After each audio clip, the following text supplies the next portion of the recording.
Hello, everyone.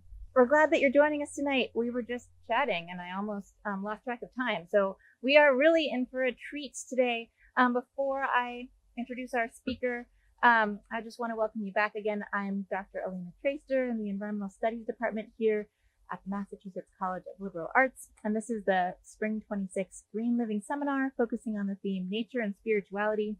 All of these presentations are free and open to the public. They take place here in the Feigenbaum Center for Science and Innovation, room 121. You can find the schedule of these presentations and links to recordings of our previous presentations on our website at www.mcla.edu/greenliving. And so today's presentation will again go for 35 to 40 minutes or so. And please, as always, we'll have a Q&A at the end. So remember your questions and ask lots of questions. I think there's going to be a great discussion at the end. Hard questions.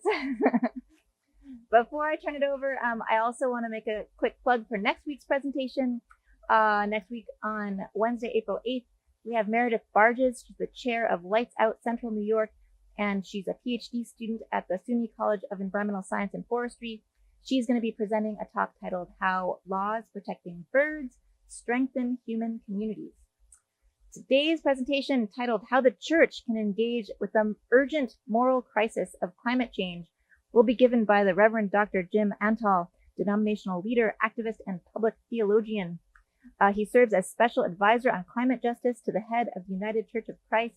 During his tenure leading 350 UCC churches in Massachusetts, he preached on the climate crisis in more than 400 settings. Thank you so much for coming tonight. Good evening. It's great to be here. I want you to know, by way of an opening introduction of myself, that there isn't anything I like more than teaching. I taught for, 13 or 14 years before I kind of focused on ministry. So I'm really honored, Elena, to be part of this crew that you've assembled. And I also personally know a few of the other speakers in this series, and you've done a great job assembling the speakers for this course.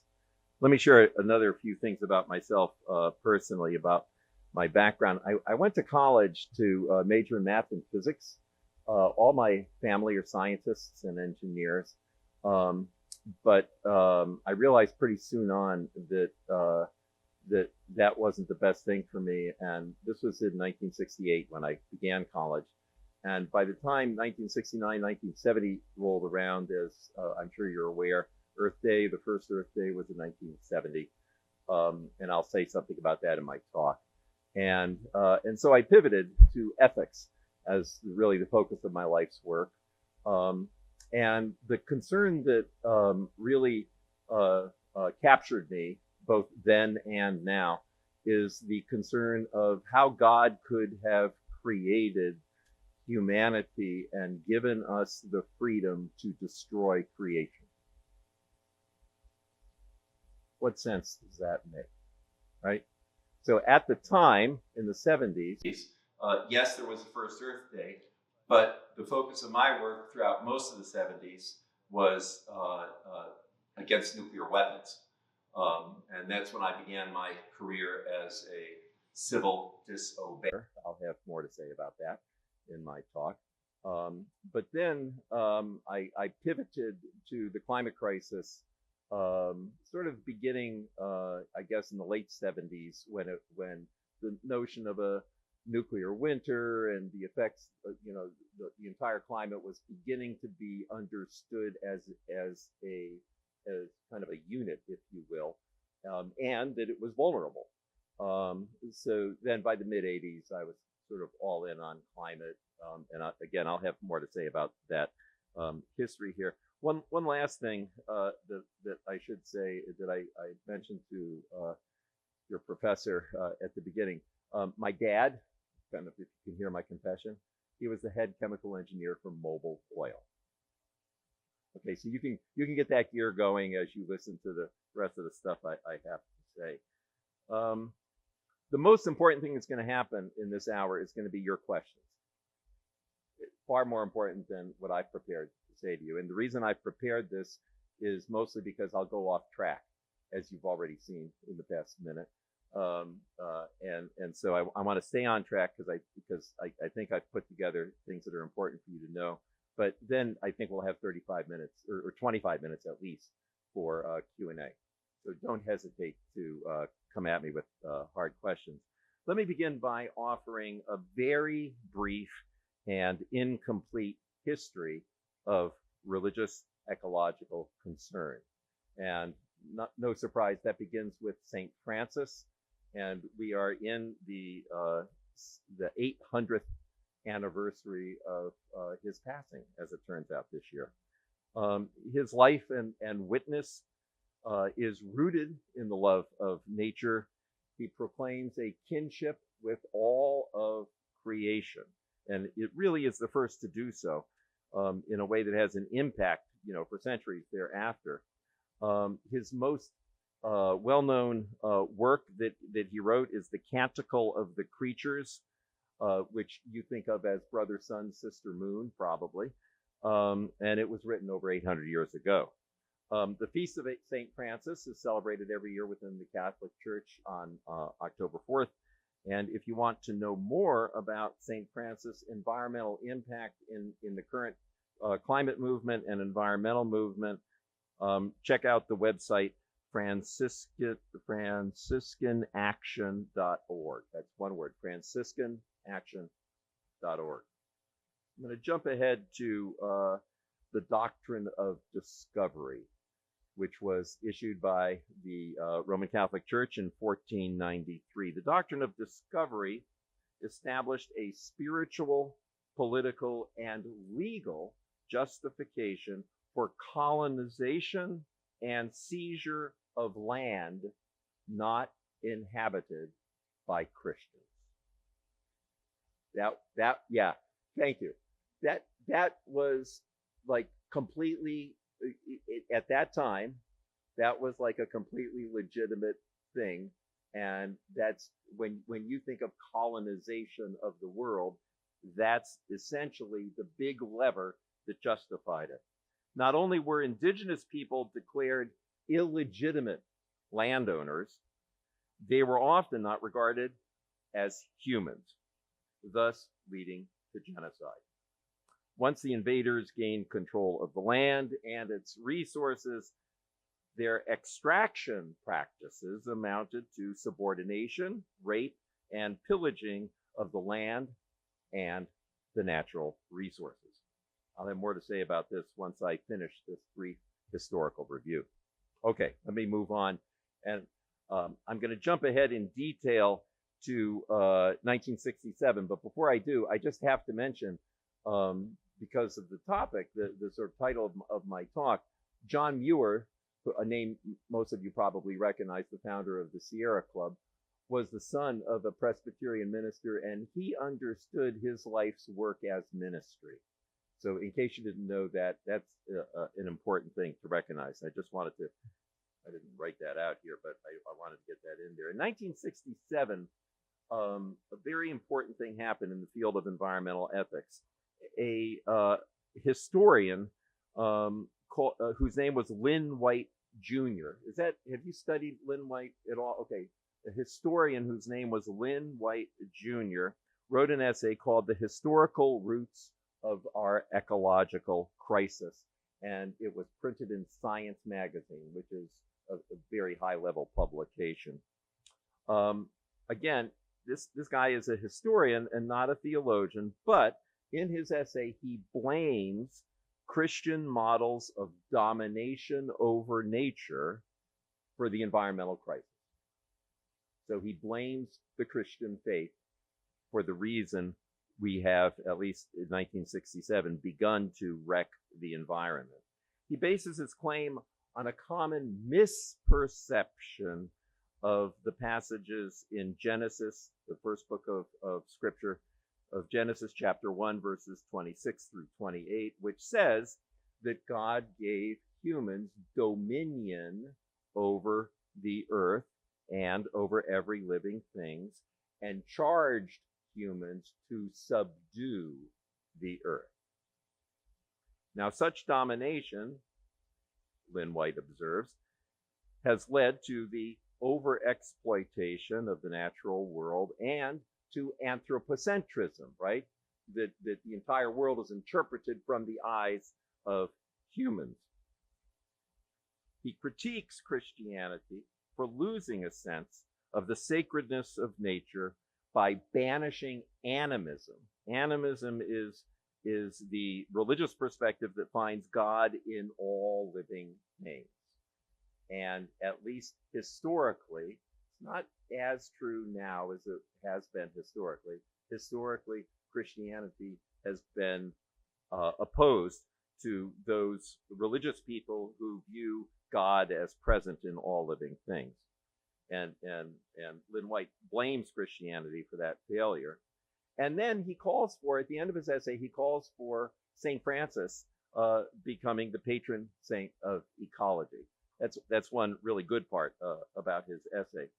So his essay was received by many religious leaders and theologians as a kind of a wake-up call, all right? So published in 1967. Adding to that wake-up call is, and this is so relevant today because just within, 1 hour or something like that, the Artemis spaceship is going to be taking off to visit the moon for the first time in, I don't know how many, 50 years or something like that. None of you are old enough to remember this, but back in 1968, the Apollo 8 also went around the moon, like the Artemis is going to do in a few days. And when it came around the backside of the moon, Earth dawned on the horizon of the moon. And one of them had a Hasselblad in his hand and took a photo. And it's arguably the most famous photo ever taken. Is Earthrise is what it's called. And that was also a wake-up call for humanity, really, about the preciousness of what Carl Sagan then later called the little blue dot. Around that same time, as some of you may know, out in Ohio, the Cuyahoga River was on fire, right? And in addition to that, out in Santa Barbara, out in the West Coast, the sands of Santa Barbara, which are beautiful, were blackened by an oil spill of 100,000 barrels of crude. So also adding to the wake-up call was the first Earth Day. Some of you may be aware that a few days ago, there was a nationwide protest organized, referred to as the No Kings protest, the third one, that drew out various estimates, 8-9 million people. 20 million people participated in the first Earth Day, which at the time in 1970 was 10% of the population. That's a big number. Also early in the 1970s, Pope Paul VI, he decried the exploitation and destruction of nature. That's something that in a way has been lost in history because Pope Francis, who I'll have a lot to say about in a moment, was such a great proponent for the environment. But Pope Paul VI recognized the exploitation of nature as a failure, certainly. In the late 1970s until today, Christian, Jewish, and more recently Muslim theologians began to elevate eco-theological themes and environmental ethics, including ecofeminism, which links the exploitation of the earth to the exploitation of women, the recognition of earth as sacred, and indeed, as some refer to it, as God's body. Environmental justice, which I'm sure other speakers have spoken about or will speak about. Interspecies ethics. What responsibility do we have, for example, to this obscure and very limited group of whales? As you may be aware, I think it was earlier today or it was yesterday, oh geez, Elena, help me. Oh, you don't know about this. there's a group that was identified when the Endangered Species Act was created back in the early 70s, and they have they're not called the God Squad, but they're called the God something or another. And it is the God Squad. Thank you. Yes, exactly. It's in today's news, as it turns out. They convened for the first time in like 25 years in order to say that those whales that are down in the Gulf waters, that are down to, I think, 50 in number, if I remember correctly, it's okay to do some more deep water drilling in the Gulf, even if it endangers them. And because they are identified as an endangered species, the God Squad had to override that ruling and say, nah, well, too bad if the oil leaks there. Deepwater Horizon is ringing in my ears when I say those words. And the final focus of environmental ethics, as I'm sure you're all aware, is justice for future generations. Something which I talk about in my book extensively is what I call the Golden Rule 2.0, right? Do unto others as you would have them do unto you. That's the golden rule. But what if the others aren't yet born? Shouldn't we have an ethics big enough to include the unborn, big enough to include future generations? And shouldn't we have similar obligations to those future generations that we have to the person we're standing right next to? Something to think about. Okay, see, you can see I'm straying from my text. See, this is why I have a text. It's because I just go off. But maybe sometimes it's important to do so. So something else from the late 70s. There's a thing called the deep ecology movement. And, this is generally regarded as a piece of history now, but it was important back in the 70s. People were saying things then that are only now really being elevated to public awareness. A fellow named Arnie Nass, but Joanna Macy was a big part of that. And if you ever have an opportunity, she recently died at age 95. If you ever have an opportunity to read anything by Joanna Macy, take advantage of it. She and I were close friends. She has kind of a Buddhist and an interfaith perspective. And then my own denomination, the United Church of Christ, which I'll have a bit to say about in a few seconds. We passed an ecology report that led to a 1983 resolution on environmental stewardship. And I think that was we were the first major religious body to pass a resolution on environmental stewardship, 1983. Also early in the 80s, Carl Sagan popularized this cosmic perspective on the Earth and the stars, but also on the environment with his wildly successful PBS series, Cosmos.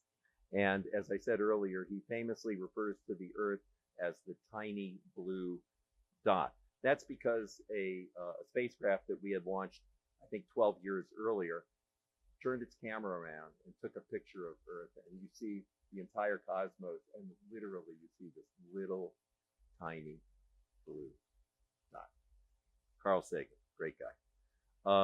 In 1984, the term environmental racism was coined, and I want to share with you the story of that. It was coined by a United Church of Christ minister, Ben Chavez.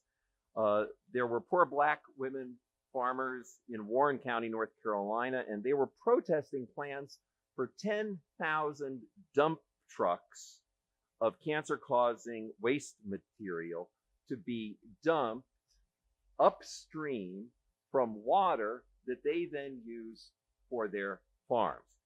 So UCC minister Ben Chavez joined them and helped organize a protest where 500 people were arrested, mostly women, but also Reverend Ben Chavez.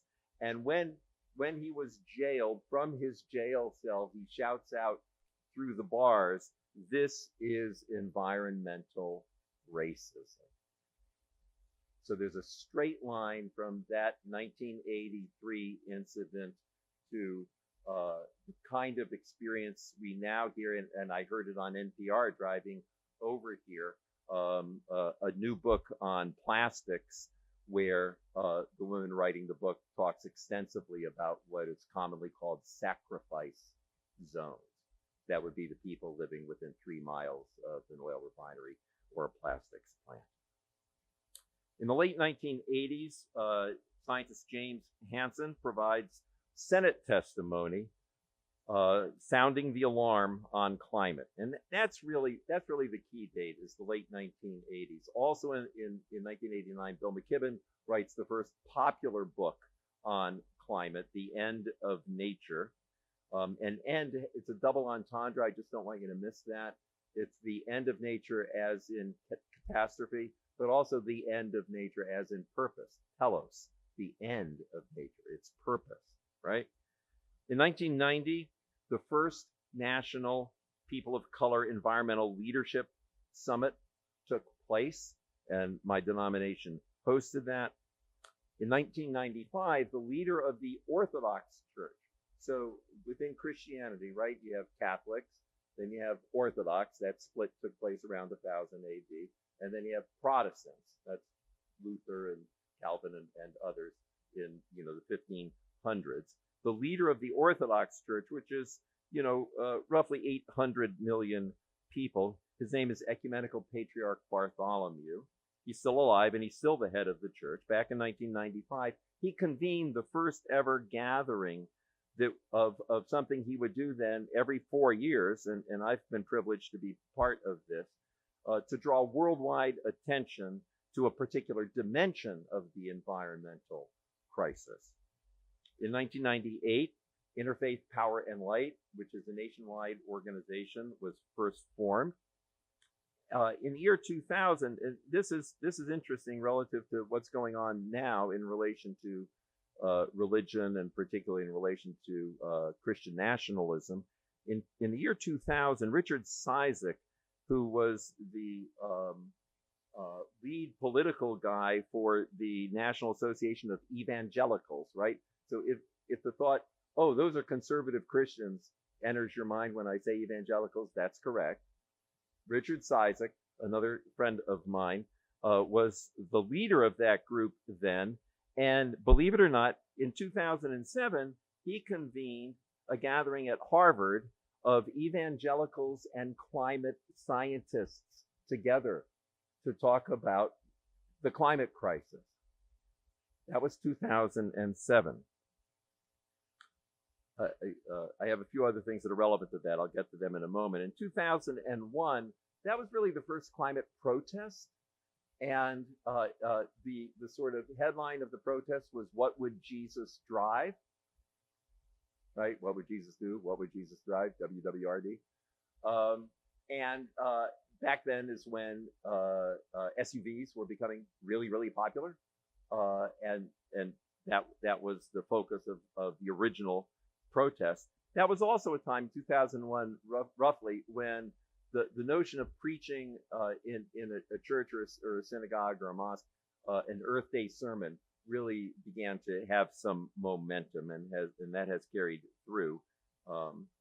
In 2004, the organization Green Faith was launched, and it continues to be. Now it's a worldwide organization and an effective one. In 2005, the Methodist bishops. So Methodism, as you may know, is not just an American thing, it's a worldwide thing, really. And the Methodist bishops released a very, very strong climate statement in 2005. It was largely ignored. I'll be saying those two words in several of the things I have to follow with. Something that you should all Google is, in 2008, Nancy Pelosi, a name I hope you recognize, and Newt Gingrich, who back in 2008 was more or less the leader of the sort of conservative wing of the Republican Party. Nancy Pelosi and Newt Gingrich did an ad together. They were sitting on a couch. Do you know what I'm talking about, Elena? Okay, this is important. And you can just Google Nancy Pelosi and Newt Gingrich ad regarding climate. That'll get you there. 30 seconds, I think it was. They're sitting on a couch out in the middle of like a beach or something, kind of a barren kind of a place. And I think Gingrich opens, Nancy, we don't agree on very much, do we? And Nancy looks back at him, no, we sure don't. He goes, well, we can agree on one thing, can't we? He goes, yeah, and what's that?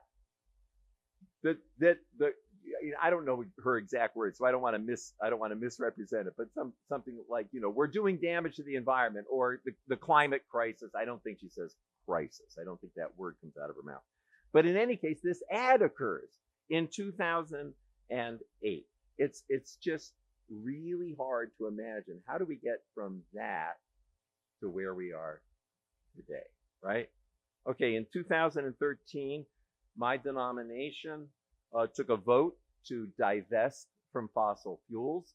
I wrote that resolution and argued for it. We were the first national body of any kind and the first religious body of any kind to vote to divest from fossil fuels.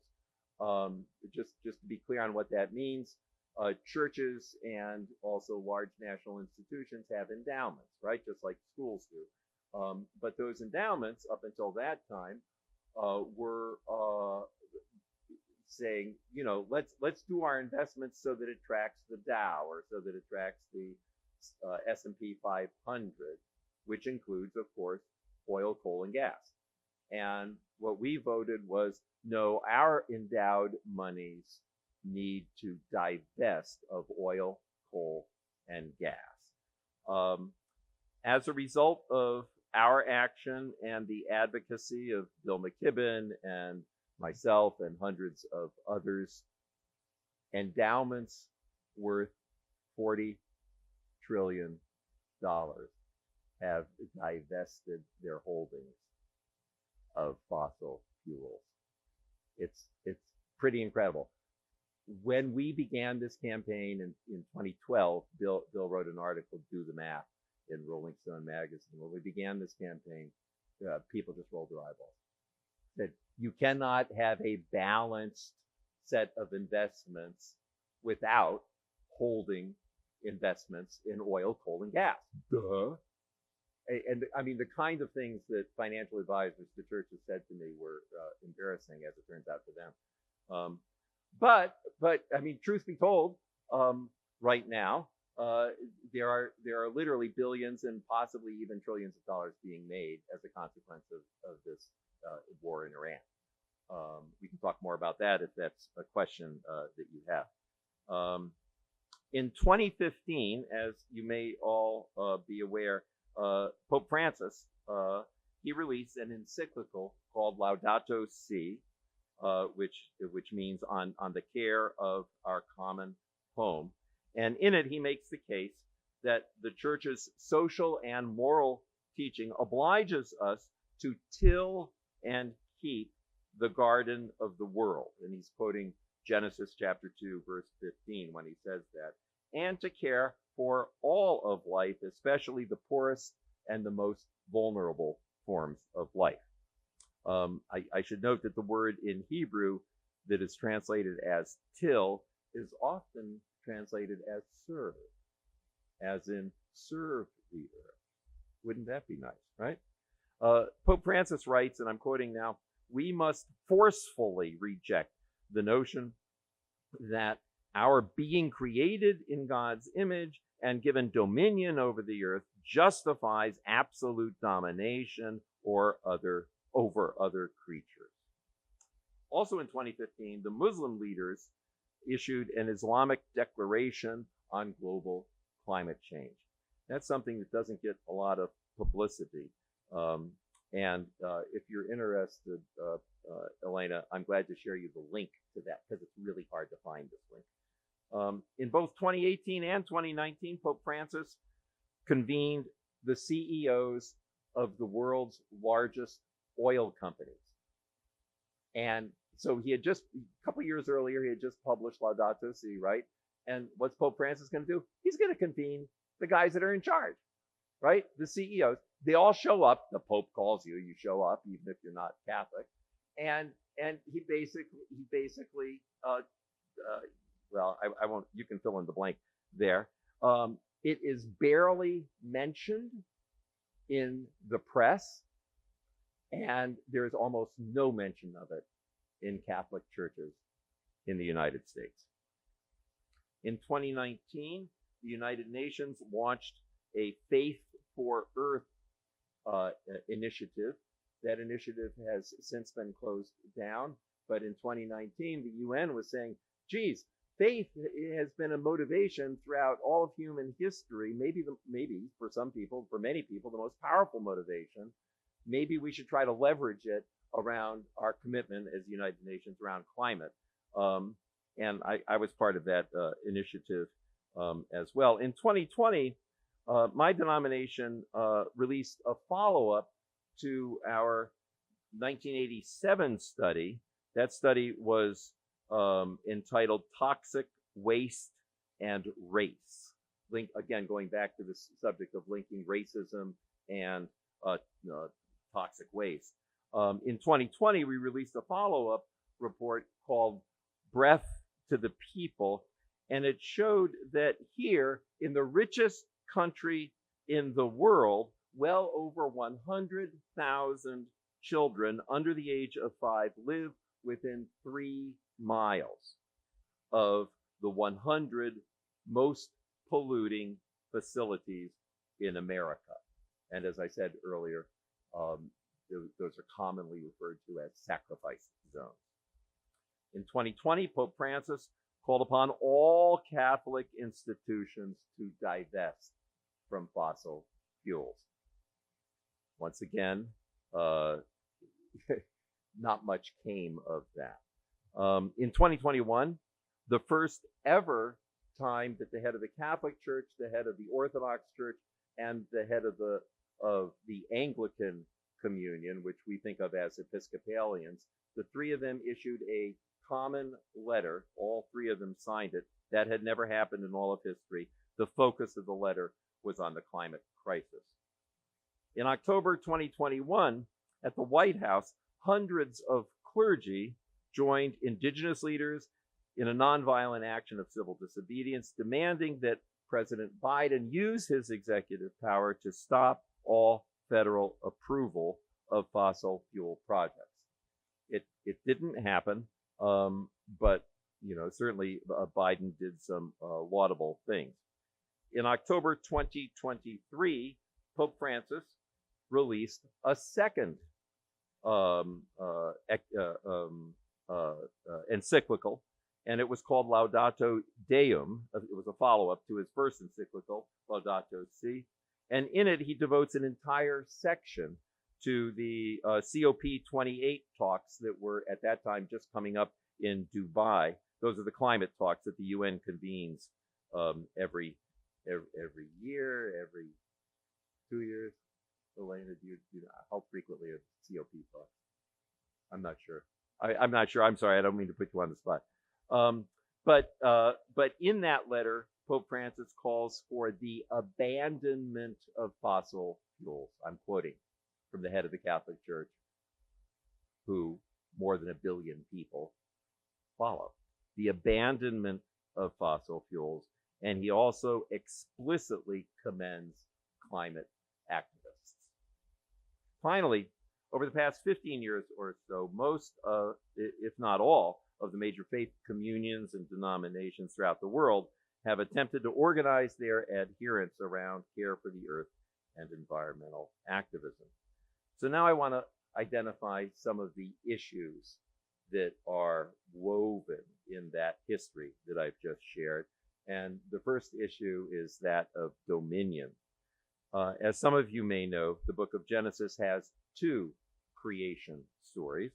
In the first creation story, that's in the first chapter of Genesis, God gives humanity power over the earth and other creatures. God doesn't sanction abuse or misuse. Power is morally neutral. It can be used for good or for ill. And it begs the question, what would it look like to master creation in a responsible fashion? The second chapter of Genesis offers a second creation story. That's Genesis chapter 2, verse 15.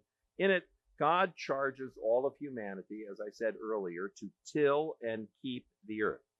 Tilling can also be translated as serving the earth, and keeping can also be translated as protecting or overseeing or preserving. So an acceptable translation of God's charge in Genesis 2 is that we must serve and protect the earth. Wouldn't it be wonderful if anyone who holds the Hebrew scriptures as sacred, that would be Jews and Christians, and to some extent Muslims as well, if we all took that seriously. Pope Francis, in his encyclical Laudato Si, suggests that the passage from Genesis 1 should be understood in the context of the passage in Genesis 2. And Pope Francis adds to that context some other passages from the Bible, which I won't quote in full, but in Psalm 24, the earth is the Lord's. It's not ours. Deuteronomy chapter 10, the earth and all that is within it is the Lord's. Leviticus chapter 25, the land shall not be sold in perpetuity, for the land is mine, meaning God is saying, the land is mine, and you, meaning humanity, are strangers and sojourners with me. Ecumenical Patriarch Bartholomew of the Orthodox Church embraces this approach when he says, and I'm quoting the head of the Orthodox Church, who has 800 million followers, the earth is the Lord's, it is not ours to wreck. So that's the first issue, dominion.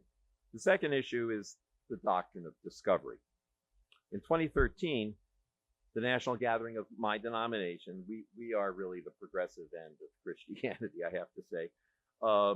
We repudiated the doctrine of discovery at a national meeting for being a racist denial of human rights to the indigenous people of the world, and for claiming title or ownership to the land as if the indigenous people were not legitimate owners.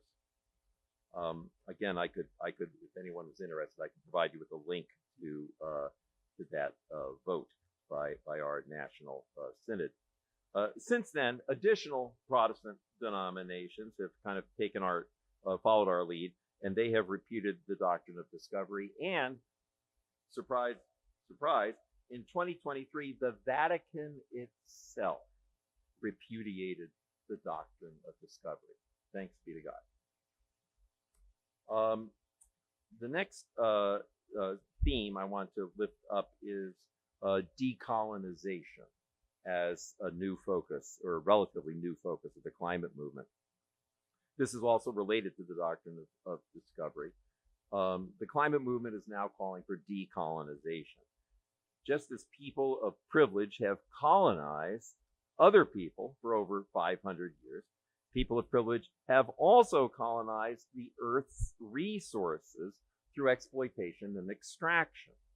The concept of decolonizing recognizes that imperialist colonial economies were organized around extraction and exploitation of humans, human labor, and natural resources.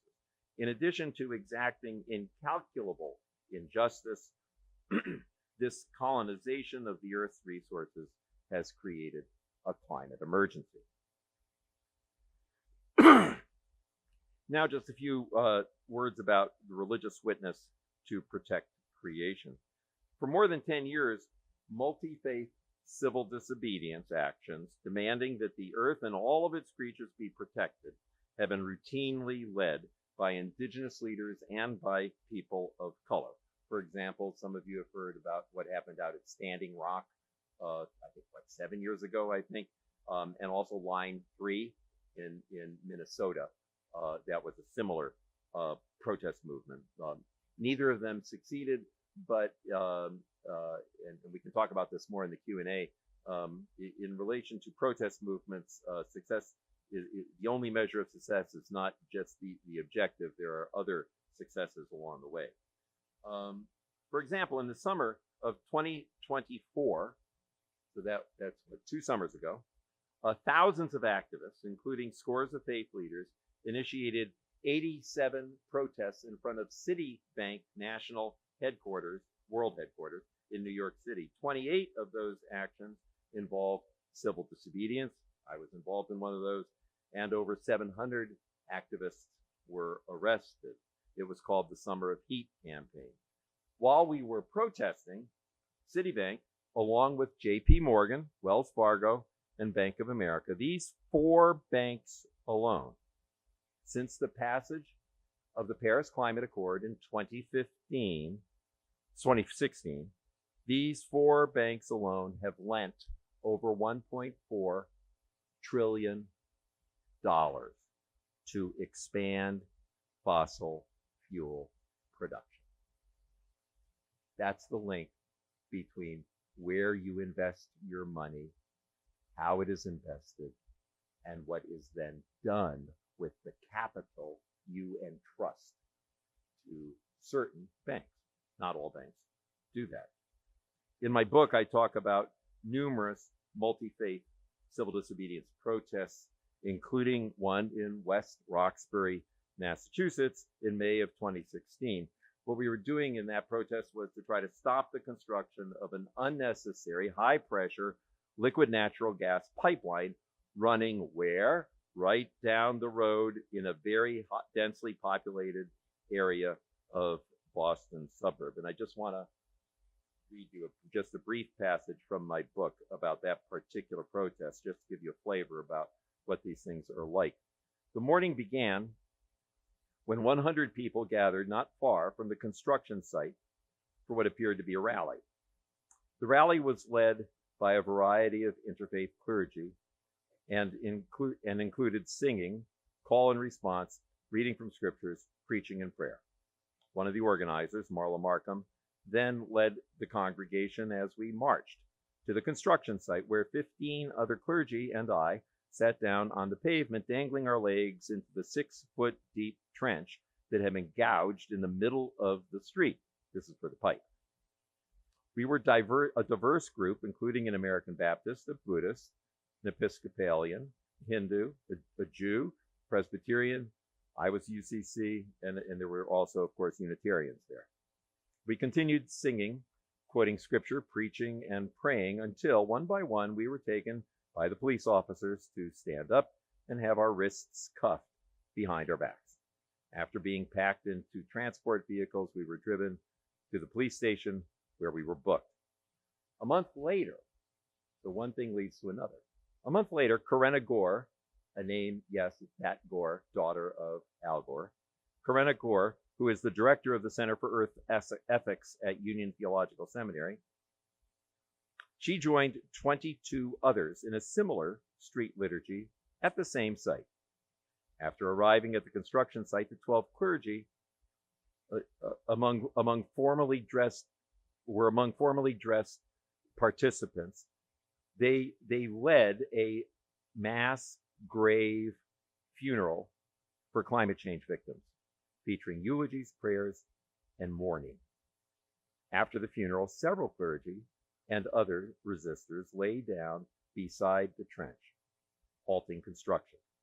Others climbed into the trench and lay down as if they were lying in their graves. Their arrests attracted considerable media attention. This nonviolent action to evoke a mass grave was inspired by a Reuters interview of a Pakistani grave digger a few weeks before. He had just finished digging graves for 300 people. This is in Pakistan, in anticipation of the next heat wave, like the recent one in Pakistan that had killed 1,300 people.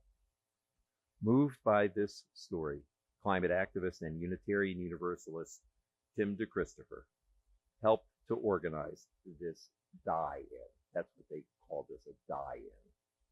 It was Tim's first act of civil disobedience since 2008, when he disrupted a government oil and gas lease auction where they would lease land where oil companies could go in and drill for oil and gas. He disrupted that auction by posing as a buyer. So he took an auction number and sat down with the other oil company people that were bidding on the land. The story of Tim's courageous prophetic witness is told in the film Bidder 70. Okay, I see a nod. Good, Elena. Could that be a great film to watch also? He served 21 months in federal prison, after which he enrolled at Harvard Divinity School. Tim is a great guy. If you ever want to see it, like a great documentary, Bidder 70. Bidder as an auction bidder. Bidder 70 is a great movie. So now I want to share with you some shifts that are needed for religion leaders to offer more leadership in restoring creation. Religious leaders need to shift from an emphasis on personal salvation to an emphasis on collective salvation. Religious leaders need to shift from an emphasis on individual personal responsibility to a recognition of systemic dysfunction and corporate accountability. Let me say one footnote about personal salvation and collective salvation. If you take two highlighters, one yellow and one pink, and you go through the Hebrew scriptures and the New Testament, and with the yellow highlighter, you highlight every passage that has to do with personal salvation, like with me going to heaven or going to hell, right? And with the pink one, you highlight every passage that has to do with collective salvation, which is like, for example, the people of Nineveh, where Jonah goes to Nineveh after his encounter with the whale, and then the people of Nineveh, they essentially turn around, they change their ways.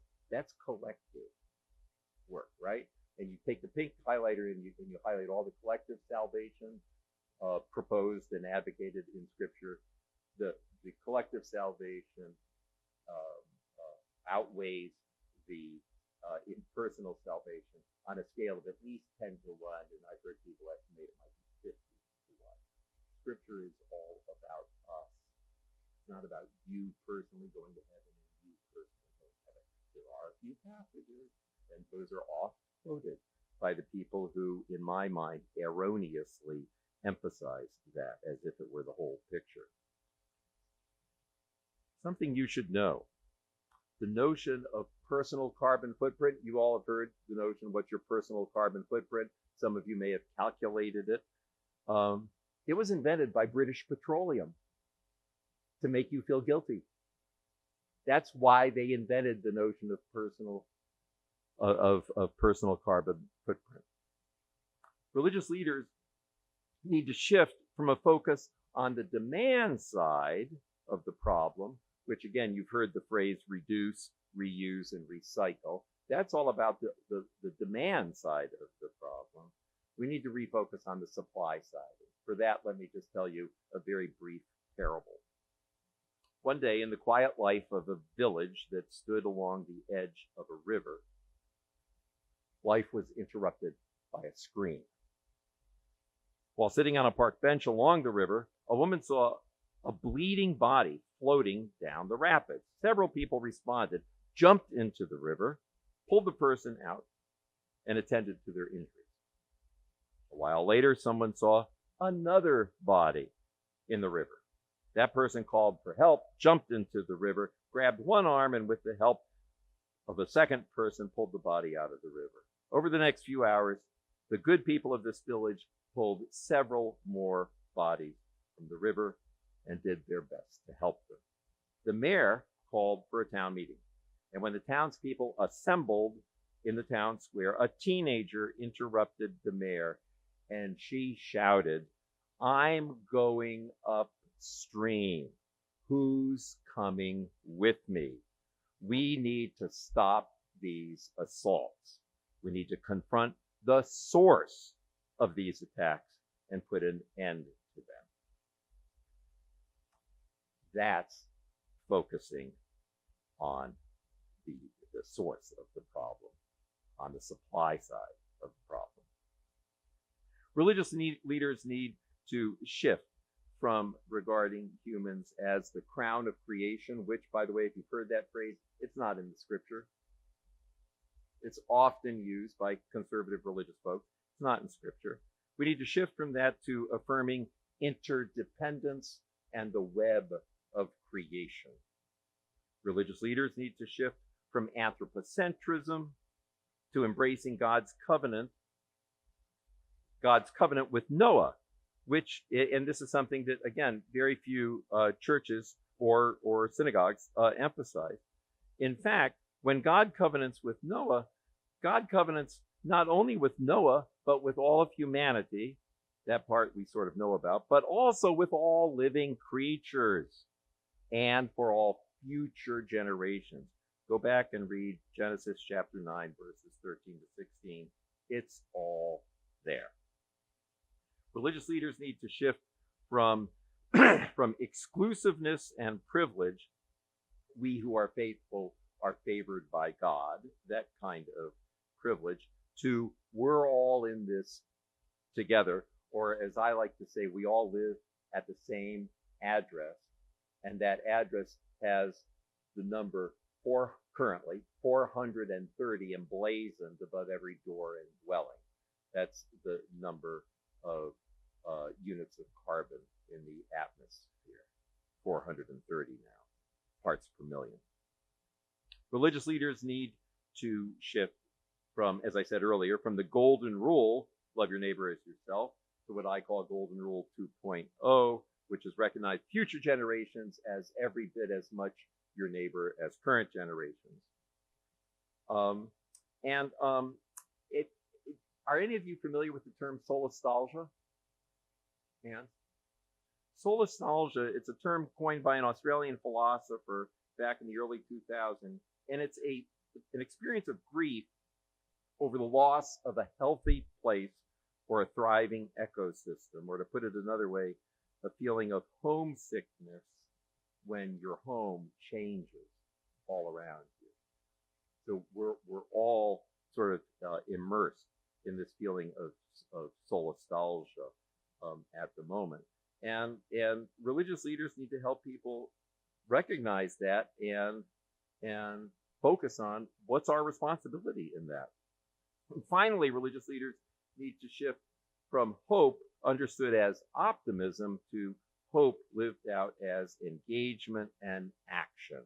Or to quote Greta Thunberg, when you begin to act, hope is everywhere.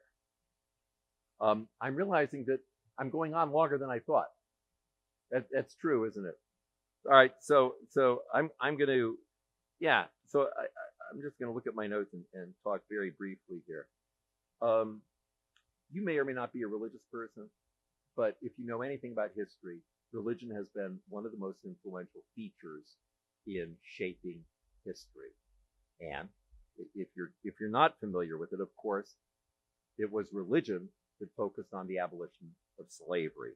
It was religion that introduced child labor law. It was religion that was behind the civil rights movement and the voting rights movement.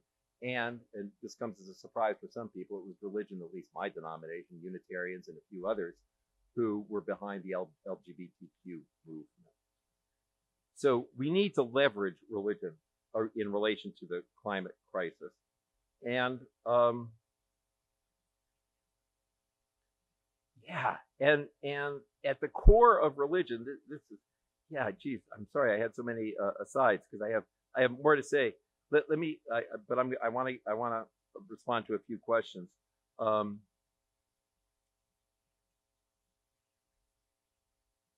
just do this without looking at my notes.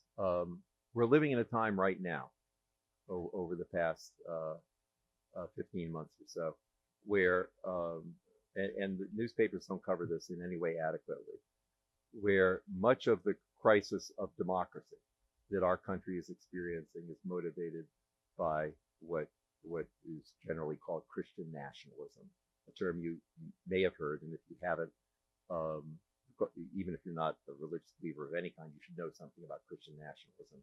in order to be an effective citizen over the next several months and years.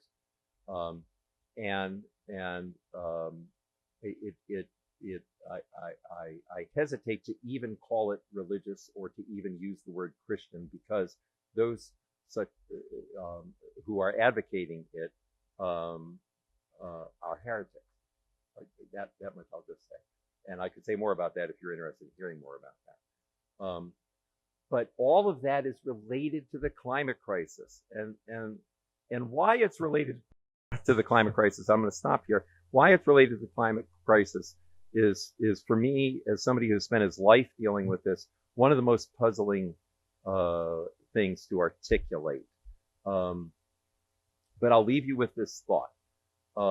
Something like 80% of the billionaires in America own underground shelters larger than 10,000 square feet. Why do you think that is?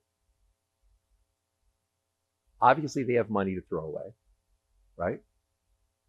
But it points at a very serious concern that, you know, the news media isn't going to cover. But I do have a New York Times article that has all of that about the underground shelters in it, and is central to our current crisis. Whenever I speak about climate now, and I speak all over the country, even at this old age, for years now, I've been linking the climate crisis and the democracy crisis, and there's a very important link to be made there. That's not been the focus of what I came here to say, but it's something that I couldn't be here and not say to you.